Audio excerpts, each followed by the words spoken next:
সব অস্থিরতা কাটিয়ে স্বাভাবিক হতে শুরু করে ট্রেন চলাচল। সকালে ঢাকা থেকে ছেড়ে গেছে পণ্যবাহী ট্রেন।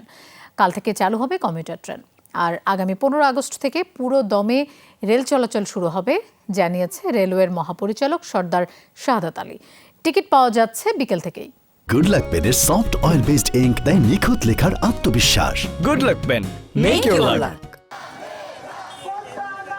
বৈষম্য বিরোধী ছাত্র আন্দোলনকে কেন্দ্র করে সহিংসতার ঘটনায় 18 জুলাই থেকে বন্ধ রয়েছে ট্রেন চলাচল।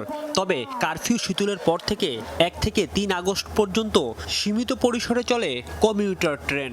4 আগস্ট থেকে অনির্দিষ্টকালের জন্য সব ধরনের রেল চলাচল বন্ধ ঘোষণা করে কর্তৃপক্ষ। অন্তর্বর্তীকালীন সরকারের আন্দোলনের মুখে আওয়ামী লীগ সরকারের পতনের পর দায়িত্ব নেয় অন্তর্বর্তী সরকার। ধীরে ধীরে স্বাভাবিক হতে শুরু করে জীবনযাত্রা। অবশেষে সোমবার শুরু হয় পণ্যবাহী ট্রেন চলাচল। সকালে কমলাপুর স্টেশন ছেড়ে যায় কয়েকটি ওয়াগন। ঢাকা থেকে আমরা 2টা কন্টেইনার চালাবো। একটা চালাবো হলো আপনার চালাইছি অলরেডি 6টা 10-এ গেছে। আরেকটা রেডি করতেছি, দেখতেছেন যে দাঁড়ানো আছে। এটা কিছু খালি হয়েছে, আবার কিছু খালি করতেছি। করার পর এটা ব্যাক করে এটা চালাই দেবো। এরপরে ওদিক থেকে আসবে, হয়তোবা দুপুরের পরে ঢুকলে পরে ওইগুলো আবার লোডিং আনলোডিং হবে।